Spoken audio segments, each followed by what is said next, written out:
Hello and welcome everybody to Art School Live. My name is Mandy Tice and I will be guest hosting you today. And today our artist guest is Bill Schneider. Bill, welcome to the show. Hi, good morning. So we're so excited to work with you today. Can you give us a one-sentence description of what you're going to teach us about today? I'm going to have a very narrow focus. It's going to be painting an impressionistic eye because I've learned over the years that people seem to have some trouble with eyes. They tend to either make them too hard-edged or whatever other issues. So we'll talk about that. Oh, I'm so excited. Okay, let's get this show started. It's Art School Live with Eric Rhodes.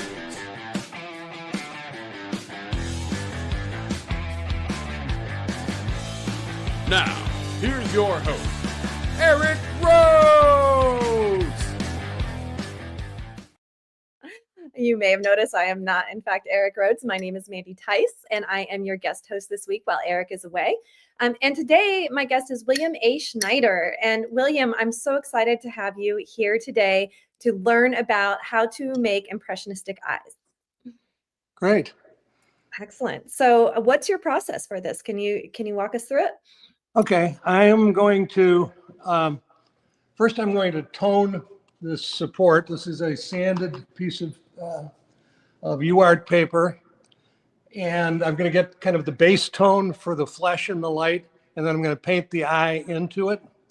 And a lot of times people have problems with eyes because they tend to make a very sharp outline, and then they fill it in like you're doing a coloring book.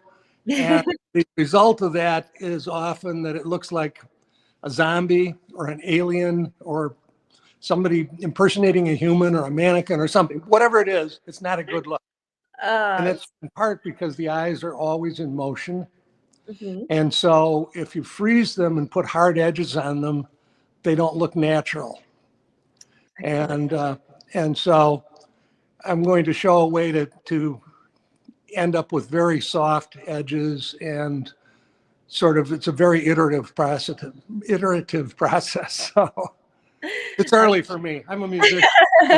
I don't usually get up for another half hour. Oh my goodness. So. We're so happy that you're here and awake and share with us your secrets to painting evocative eyes. Okay, great. I should probably show you my reference. I actually did a pastel of my wife at the age of 29. We're going to release a song shortly that she's the lead singer on. And so I created this image for that album cover, and there it is. Well, this is the reference. Here, I'll show you the painting. I don't know if that's. Oh, this is so great to see. Yeah. So. All right, and these eyes are very evocative. My wife suffered through all of my art school days. I painted her dozens of times, and they were awful. Oh no. I was learning what I was doing. And so when I finally got to the point where my skills had developed a little bit, then she didn't want to pose anymore. She was okay. I used a reference. This was actually a promo picture from our old band. But anyway, I'm going to get started here. The first thing that I always ask myself is, what is the temperature of the light? Oh. And because that informs everything. The color of the light, or the temperature of the light, defines the temperature of the shadows. And so I'm going to start out with this flesh color. Wait a minute, that's not right. But I'm doing that to sort of set the temperature of what I'm going to paint into. And then I can put this oranger color in place. And I really am enjoying your setup with a little newspaper catch at the bottom. That's a nice touch. I learned that when I was in art school. I studied with the legendary 𝗘𝗃𝗁𝗃𝗲 at the American Academy. Wonderful. And I had him for life drawing. I went every Saturday for 8 years. And one of the first things he had us do was put a little dust trough like that. Excellent. So that we didn't get the whole studio messed up. Seems like a clever thing to do. It is. Do you have any other advice for setting up your pastel projects for those of us who may be less familiar with working in pastel? Here's the secret to pastels. First of all, they're great because they're pure pigment, and you learn how to layer the colors onto the surface. But doesn't matter how many sticks of pastel you never have exactly the right one. And so you have to learn how to layer them and do other things. So what I'm going to do, I'm sort of blending this in. It's a little too blue still, but at least it's got the right temperature. I'm going to put more of this orangey color in there.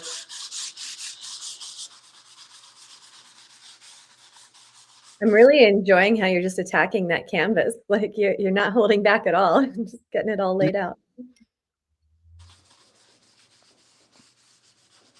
And by rubbing this in with the heel of my hand, I end up with a very thin surface on here that I can kind of work into. That's still a little too blue for me. Try.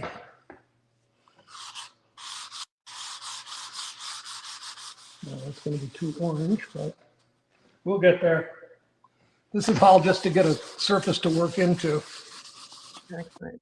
Well, the chat is very excited about learning, some portrait techniques, and especially the eyes today. Your comment about how you used to make paintings that looked alien-y, or if you, make your edges too hard, they're alien-y. That's really resonating with a lot of our audience today. So we're all excited to learn.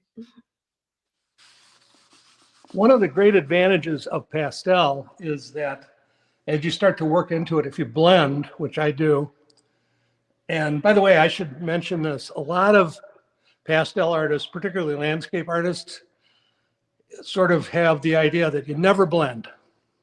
You just work layers of color on top of little splotches, and eventually it'll get to the right thing.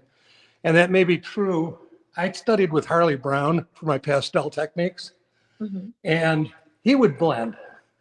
And so I was still going to art school at that time, and I said, with all the wisdom and chutzpah of a young art student, well, I was told you never blend. Right. And he said, oh, really? So when you look at your face in the mirror, do you have a bunch of little splotches all over the place, or is it smooth? And I went, well, it's or smooth, but and he walked away laughing. So anyway, what I believe is that if you combine the two approaches, if you use a blending technique and you also leave certain strokes unblended, then you have the full repertoire. So the unblended strokes have much more impact because they're against something that's smoother and where the edges are sort of ill-defined. So anyway, that's what I do. Excellent. But, I like that you don't discriminate in your style. Again, here's what they end up looking like. I don't know if you can see that or not. But. Yeah, you can definitely see some of the smoothness and some of the pure marks on that. I'm sorry, what? You can definitely see both types of mark making, the smoothness and, the marks on there. Good. Okay. So I'm going to do an eye that's much larger than normal, just to let everybody see what I'm doing. So I'm going to define, let's say the nose is over here someplace, and I'm getting the corners of the eye, and I'm going to straighten this out, even though my reference, her head is tilted. And one of the things that we struggle with as artists is painting things rather than shapes. And the reason for that is that as little kids, we learn the names for an eye, a nose, lips. Anything that has a name also has a visual symbol. And so if somebody says, what are you painting? Oh, I'm painting an eye. Well, then that automatically throws you into symbol land. But the left brain, which deals with symbols, has a very low tolerance for a broken symbol. So the universal eye symbol, I'll do it up here, Little kids learn this. It's an oval with a circle in the middle. Right. I don't know if you can see that. Yeah, can you put it up just a little bit, the camera? Yeah. There we go. Yeah. Oval with a circle in it. You ask a 6-year-old non-artist, Mhm. they will draw the same symbol. Sure. So what I do to trick my left brain and get it out of the picture is I don't draw the lower lid, so that by not putting in the complete symbol, the left brain says, wait a minute, that's not right. It's supposed to be an oval with a circle in the middle. I can't deal with this. I'm out of here. So then it's left to the poor little right brain that says, well, I don't know much about what an eye looks like, but I know that I see a shape that kind of goes up like this, then it goes across, and then it comes down like that. And then there's a darker spot sort of in here.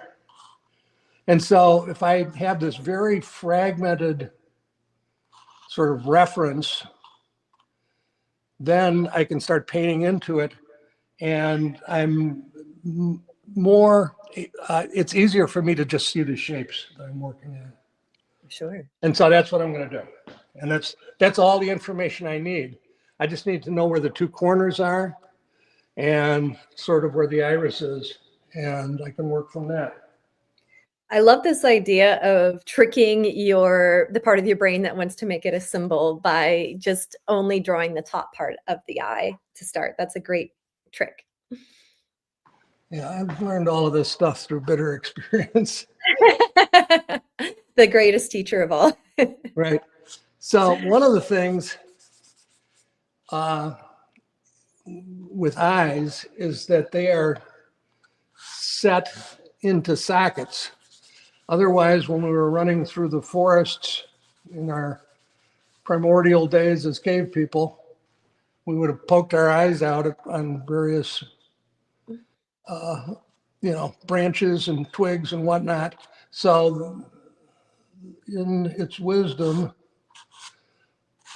our creator has given us recesses for our eye sockets. And so I'm putting a shadow that exists in that recess. And, I mentioned earlier that the temperature of the light was cool. And so if you have cool light, it generates warmer shadows. And so I'm creating this eye socket, but by blending this, I'm giving myself permission to be really, really sloppy. There's nothing precise about that. Is it fair to say it's that in the right spot? Yeah. Is it fair to say that you tend to start with the softer edges and then build up into harder edges?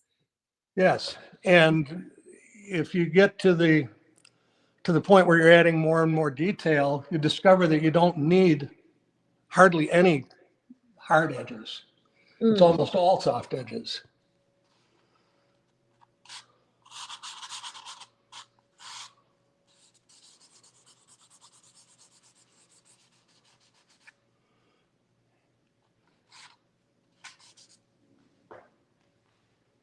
So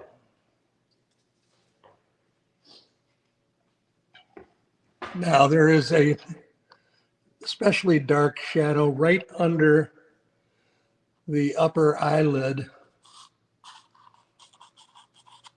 going into the eyelashes.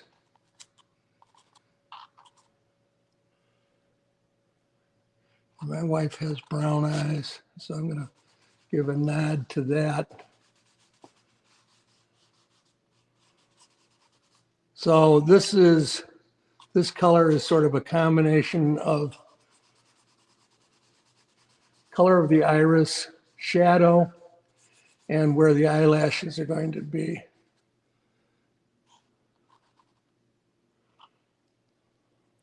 Do you use the same process every time that you draw an eye, or does it change depending on, the rest of the portrait? It's pretty much the same process. What I never do is draw a hard outline and then try to fill it in. All right. Well, you definitely have these beautiful soft edges starting us out. I'm so interested to see how you get this eye to emerge, from the softness that you've created. Okay, well, me too. Yeah.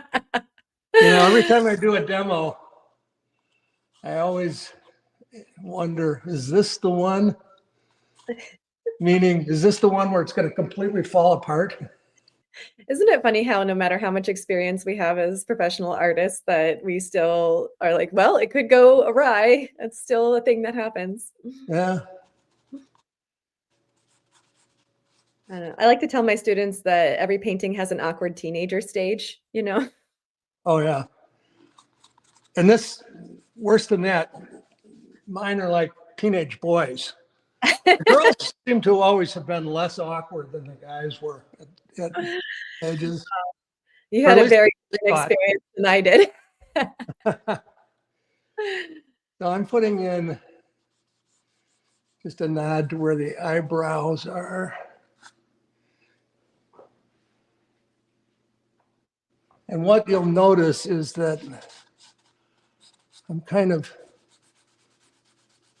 working into areas and then working back from them and into them and back. And like I said, it's going to be an iterative process, meaning a number of steps to finally get to where I'm going.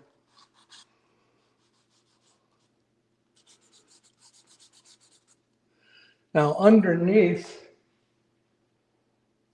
if you think of the structure of an eye, if you were looking at this from the side, you've got the eyebrow and the forehead up here. Then it goes in for the eye socket. Then the lid comes out again. So the lid is going to catch light here.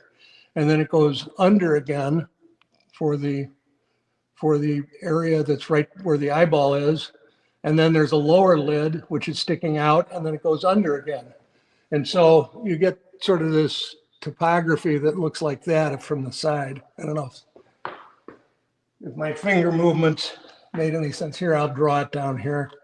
So you've got the eyelid. This is looking from the side. You've got an eyebrow here. It's going in, and the eyelid sticks out like that. And then there's the eyeball under here. Then the lower lid is going to catch the light, and then it goes back in. We call this the tear bag because it catches the moisture from your tears and directs it into your nose. So if you're crying and you have a lot of moisture in your eyes, then your nose starts running. Lovely. So I try not to cry too much.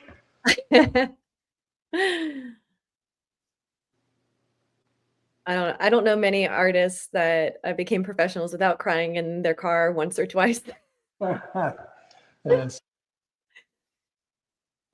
So I'm getting some darker colors here for the lashes.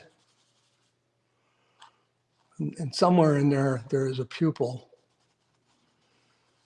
which is normally the darkest part on the face.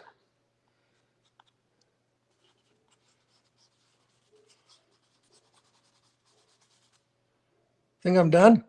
Voila! Ta-da!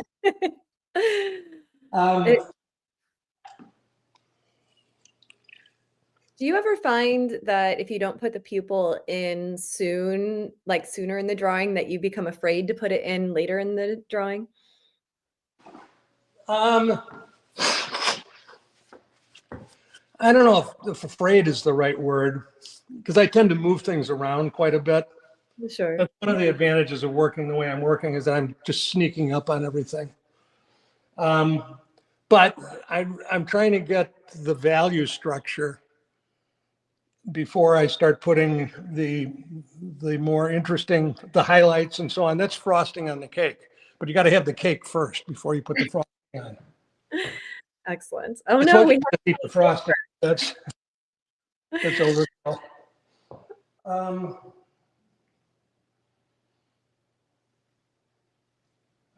going to put a nod to that lower lid.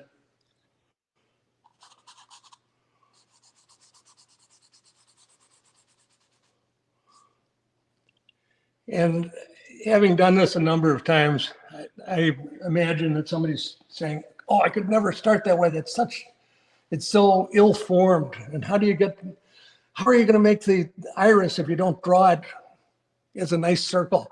The answer is you can carve in with the negative shapes around it. And that tends to work better for this sort of an approach. Well, that's another great way to abstract it and get out of symbol think, right? If you're just making the shapes around the eye instead of thinking iris. Absolutely. So I want to force my brain into the right brain mode so that if I'm really in the zone, I won't totally get in the zone here because I'm talking, but when I'm working in my studio, if I'm really in the zone, I'll be copying shapes that I see and say, oh, there's a dark there and there's a kind of a light here. And oh my Lord, I just painted an eye. When you're really in the zone, you probably found this yourself. You sometimes will get surprised that your hands have created something that's giving the illusion of what you're trying to paint, rather than having a name for it first and trying to make it come to life. Definitely. Those are the best painting days. So Sandy in the chat is saying that with eyes that she feels like there's a lot of detail in a small space. And I struggle with that. So do you have any advice for Sandy? Yes. There is a book by a great author. It was out of print for a number of years, and now they've reprinted it. It's called Creative Illustration by Andrew Loomis. But Loomis had this word for detail, and I use this word all the time. Most detail is, according to Loomis, unpleasant detail. And so we have this urge to put in, I see 22 hairs on that lower lid. I put every hair in there. No, you don't. If you put them in there, it's going to look like an alien impersonating a human or something. It's going to look weird. Because when we look at people, we don't stare at them. You know, you don't come up to your friend and stare at their eye for 2.5 hours. Sure. If you do, they won't be your friend for long because they can't stand it. They'll be weirded out. So we just glance at the world and sort of are bombarded by this constant moving mosaic of shapes, colors, and values. And so when we freeze it on our canvas, it automatically looks alien and not correct. And so if you don't put in, you don't need anywhere near as much detail as you think you need. When I do this eye, I will put in one really sharp stroke right at the end that'll make the whole thing snap into existence, so to speak. And that's the only really sharp, defined detail I'm going to need. And I won't tell you what it is yet. I can't wait to find out what it is. What a setup. So there's a question in the chat about pastel dust and safety. Do you have any advice for working with pastels? Well, yes. I would say make a dust trough. Like I've got one piece of old newspaper stuck under my support, and with a trough. And I never blow the stuff. You know, if I want to get rid of some of it, I'll tap it, and then the pastel falls off. Some of it's getting into the air, but you know, I've been doing this for a long time, and I'm about to turn 80, and I'm still kicking. So. Well, congratulations on a very full career of wonderful art. So anyway, there are special cleaners you can buy that you can put under your canvas that'll sort of suck the dust in, and that's probably a good idea. I don't have one, and I've never used one, but you know, I just do the tapping in the dust trough. Okay. Well, people are very impressed that you're almost 80 because I agree. You do not look like you could possibly be almost 80. Art is keeping you quite youthful, my friend. Yeah, well, I'm a musician and an artist, so it keeps me from growing up. It's like Peter Pan. No, that's the best advice so far. Don't grow up. Yeah, really. That's, I mean, that's why we get to be artists. We get to play with our colors all our lives long. What a great statement. You know, I came back to art. This was actually my third career. When I first went to college, I was an art major at the University of Illinois, and I was also playing in a band, and my band got a record deal. And then all of a sudden we were playing 5 nights a week, and I couldn't handle getting up for the life drawing classes. So I switched and got a degree that I didn't have to work too hard at. So I ended up with a degree in psychology with a business minor. And then I played in rock bands till I was 35. Wow. And then I got my first real gig where I actually had to get up in the morning, and ended up working for 𝗘𝗃𝗵𝗁𝗍, which is a brokerage firm, and then ended up setting up my own pension consulting firm, and then started going back to art school just for fun. And then, so I had the starving artist rock musician career. Excellent. And then I had the starving artist career at the end, but in the middle, I owned a pension consulting company, and you get very well paid. Wonderful. Financial business. Yes. Well, So, I run an online art school now, and many of my students, were raising a family or went into alternative careers, and now they're at a stage where they're just now able to get back to their art. So I have a lot of empathy for that experience. Most of my students are in that category. yeah. Well,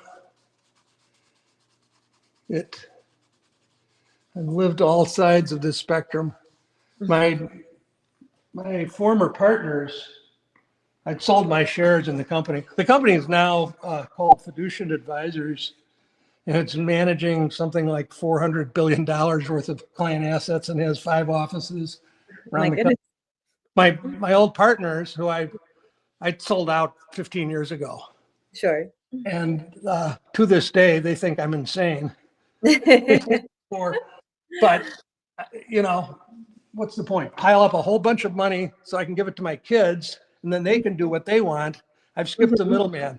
Right. I'm doing what I want, and they can worry about themselves later. Yes. Well, that is a really important question that many artists face is, making art, but also living off of your art, or, functioning in a world that requires money when you're starting out your art career for the first or second time. Yeah. And I see many people in the chat are sharing stories that are similar to yours, that they pursued a different career for a while that then allowed them to go back to their art. Well, and it's great because, a lot of people that don't have something like art or music or whatever, when they retire, they say, oh, I'm going to play golf every day. And they do that for the first Right. 2 weeks. And then it goes down to a couple times a week because it's not inherently that interesting. And then they die early. Artists, we get to keep doing this till we drop. It's great. Nobody retires from being an artist. Mm-hmm. Can you say that one more time? You cut out just a little bit. I said, nobody retires from being an artist. That's a great line. So, okay, well, this is very ill-formed. How much time do I have left, by the way? About a half an hour? You have about 15 minutes because we have some gifts and announcements at the end here. Okay, well, then I better get cracking. So I'm going to start to put some of the lighter areas here for the upper lid where it's catching light.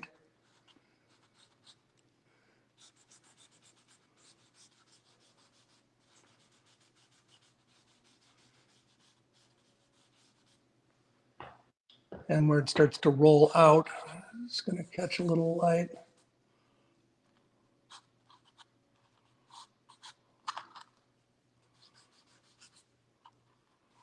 And you'll notice I'm putting this in with kind of an orangey color that's too warm, given that we've got cool light.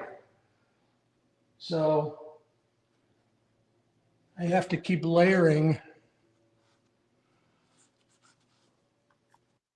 some of the temperature and color of the light itself. You know, the great thing that the Impressionists gave us was when they first took their paints outdoors, they suddenly said, "Sacre bleu, that shadow is not brown and soupy. It is, I see violets and I see blues and I see greens." And so if you go into a museum where it's organized by different epochs, you know, you go through the Renaissance and the early 1800s and stuff, and then suddenly you get to the Impressionists, and then all of the color explodes. All the color that's in the shadows that they saw, they didn't make it up. They saw it when they were actually outdoors painting. And they started, the great discovery was that they could paint the atmosphere. They could paint the light that they saw in that environment. It really was this wonderful moment in art history where some new pigments were being invented at the same time too, that they were seeing more colors and using them to the full extent of the pigments, you know, potential. I really love that moment. Yes. So if you can kind of keep me on track, Yep. give me like 10-minute increments, you know, Okay. 20, All right. You currently have 14 minutes and I will let you know when you have 10. Okay. Well, then I better really get on the stick here. Talk less, paint more, Bill. Well, we do have a lot of questions for you. So Okay. I just missed one because the chat's going fast here, but what was it? Oh, Mel's asking, do you think a knowledge of anatomy is necessary to paint portraits? I think that it helps. You know, Sargent used to say, paint what's in front of you. But if you know what underlies all the little bumps and folds and so on, it helps you understand what you're seeing. Mm. And so, you know, I've studied anatomy, and you know, it just helps. There are great books by George Bridgman, who used to teach at the Art Students League, and it's sort of a functional anatomy because it's not like a medical illustration, but it's how does the arm function? How do the fingers function? What are the structures that lead to their function? And looking at anatomy that way for an artist, I think, is more helpful. And those books are really cheap now. You can get them at Dover Press, and they're like, you know, $9 or $10 or 12 or something. But, you know, there's The Human Machine is one of them. There's a book on hands called 100 Hands. And I copied every hand in that book. And it turns out that there's more like 300 hands in there. He misled you. Yeah, I really love how Bridgman conceives of the human body as a machine. And that's very much of his own age, you know, in the mechanical age, applying those concepts directly to anatomy. I wonder if the way contemporary artists are going to interpret anatomy might be more technologically based. Being in a technology era, I always wonder how much we're formed by the environment we grow up in about how we see things visually. That's an interesting philosophical question. I'm sure we are. Everybody is of their age. Yes. We have some great additional questions in the chat. So how do you make the age of an eye, like childlike versus middle-aged? Interestingly, the eyes don't change that much. You know, the reason kids' eyes look so big is because they're basically pretty much the size they're going to be. It's the rest of the face that grows around it. And so the aging of the eyes is probably a whole study unto itself. You know, as we age, gravity gets us, and we have habitual folds. You know, if I'm painting an old person, I don't feel the need to put in every single wrinkle and fold. You don't want to disguise their age, but you don't need to overemphasize it either. And so, So if you just try to make the shapes that you're seeing. Absolutely. So just to clarify some answers in the chat, Mel, the name is Bridgman, BRIDGEMAN. And JP is asking, do you think that between the eyes and the mouth is one more important for likeness? Actually, it's the whole overall proportions of the face. So it's not, the key is not necessarily the eyes or the mouth, it's the relationship amongst all of those proportions.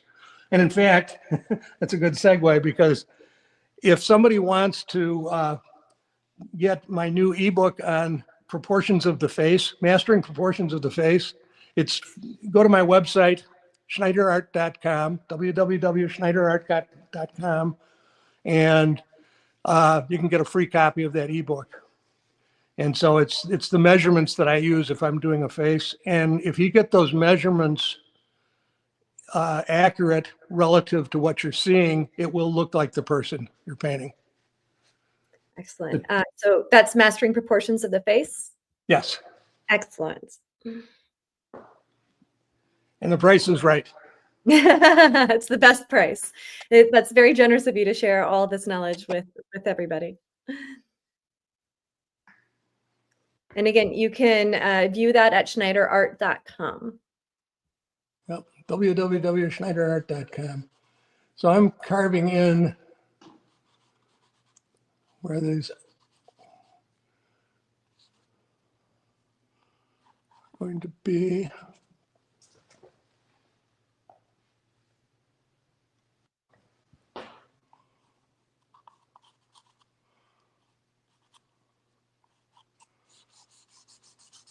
So this is still really, really sloppy, but it will get less sloppy. The tendency as artists, particularly depending on our phase, the tendency is never to be too soft. It's always to be too hard and to bone things out too much. And so starting this way, you'll be surprised at how fast it will come together. I hope. Always. This is the one.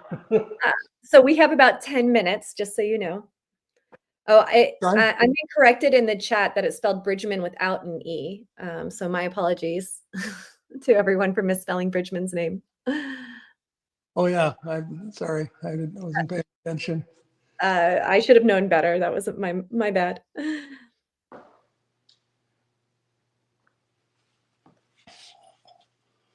Okay, I gotta back up and look at this from a distance. So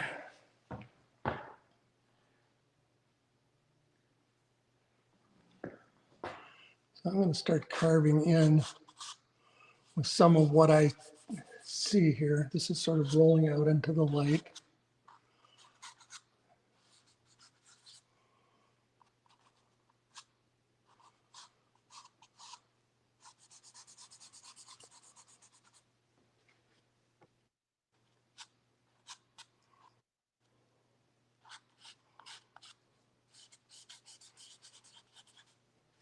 It's still extraordinarily sloppy. But I'm trying to paint structure,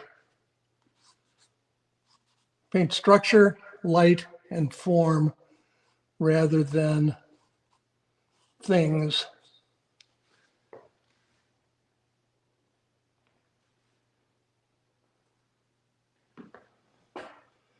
And she has a really sharp crease in here. So there's another great question in the chat. How would you connect the eye to the nose? You'll see. I'll give a nod to the nose there in a minute. Okay.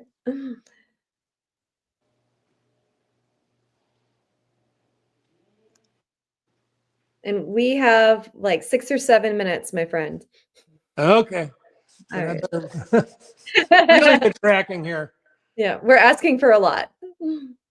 Yeah, well, we're closer than you might think. Okay. So I'm going to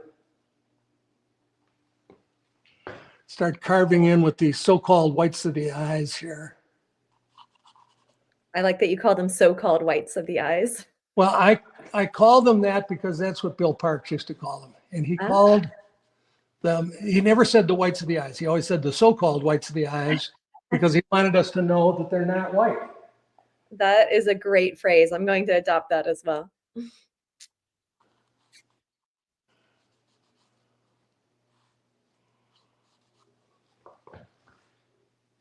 Okay, her brown eyes are catching some of the light down here.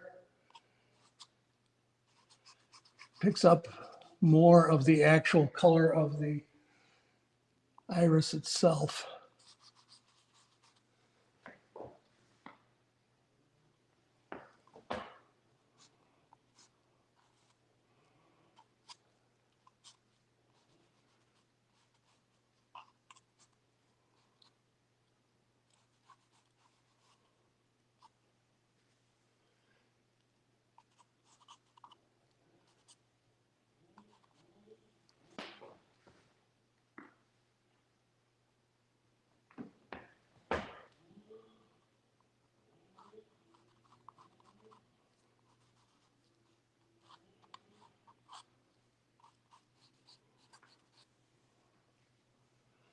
Now, where this lower lid starts to roll into the light, it's getting a lighter value up here.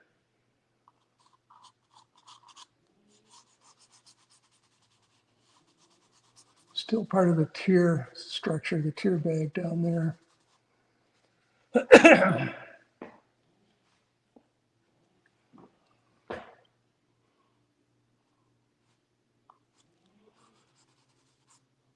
How much time have I got left? You have about 5 minutes. 5 minutes. Perfect. A lot of time. I know what people are saying. We are. You don't have that much time. You better get going. I'm amazed at what you're doing with, you were right. You had done most of the work and now just sharpening a few edges is really bringing out the structure.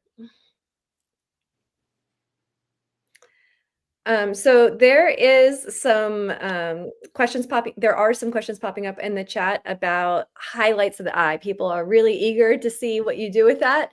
And they're wondering, do you think there's a specific shape for a highlight that people have heard? Is it supposed to be square? Is it supposed to be circular? Do you have an opinion on that? The highlights actually are a reflection of the light source. My light source happens to be some square windows that are up there.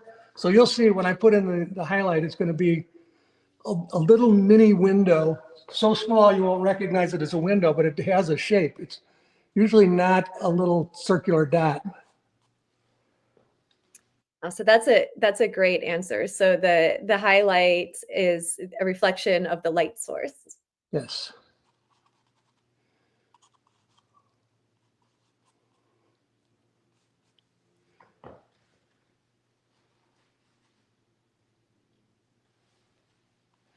So I'm showing what I call a spotlight.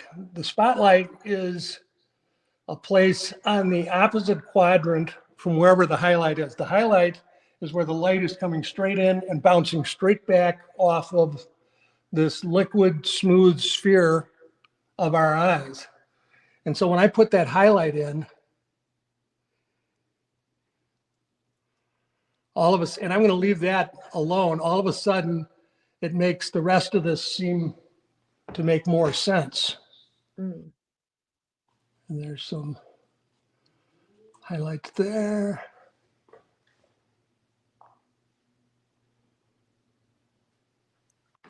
I would not have thought to put that orangey red in, and yet it's reading so beautifully from our point of view. It's reading as part of the iris. Mm-hmm. And for those of you watching today, William has 9 videos on painttube.tv, including one on pastel and one on facial features. So please make sure to go check that out at painttube.tv.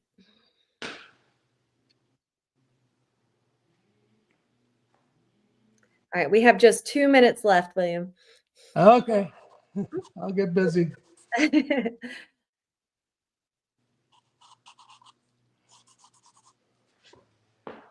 And Susan's saying that she has one of William's pastel videos and it's great. So lots of love for you in the chat. Thank you, Susan. Okay, so I'm going to get more of this. So the nose is over here someplace, and there's a transition. I now realize I should have talked less and painted more. That's what always happens at the end. Well, I was asking you a lot of questions, and the chat was full of questions today as well. So we can't put that all on you. We were very curious today. Well, as you may have discovered, I have no problem talking. I have a problem in shutting up. Well, that's a good quality to have when you're giving a demo. Okay, I'm going to put a nod to the light that's being caught on the top of that lower lid.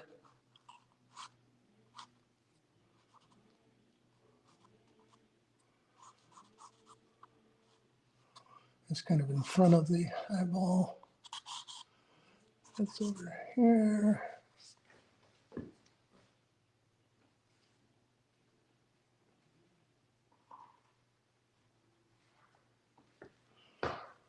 She had,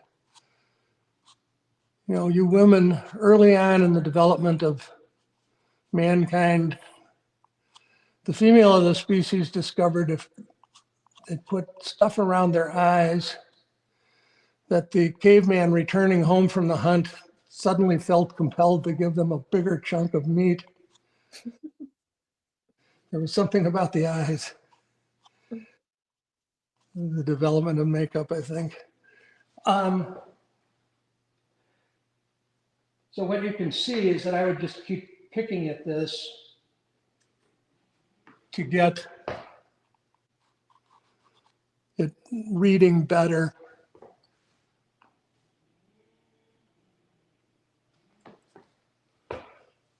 The eye kind of flattens out right here. And there's actually a light area kind of in the corner, right by the tear duct. Beautiful. Okay, I am afraid that I have to bring your demo to an end today. Thank you so much for sharing your wealth of wisdom with all of us here today. It's delightful seeing a pastel artist and getting so much great information about how to paint an eye in pastel. So thank you so much. Well, thank you for having me. I wish I had talked less and brought this to a higher level of finish, but you can sort of see where it's going. Absolutely. And for those of you watching today and you'd like to see a higher level of finish, do check out Bill's videos on Streamline on painttube.tv. All right. So yes, so he has many videos on painttube.tv/ASL. Definitely go check those out. They're incredible videos, as many people in the chat have said. And I hope you enjoyed today's demo. Make sure to visit schneiderart.com and get his new free ebook, Mastering Proportions of the Face. And of course, follow him on his Instagram at William Schneider Fine Art. You can also, I already said, you can get the videos on PaintTube TV. I hope you enjoyed today's demo. You can find my videos on my YouTube channel at School of Atelier Arts. Again, my name is Mandy Tice.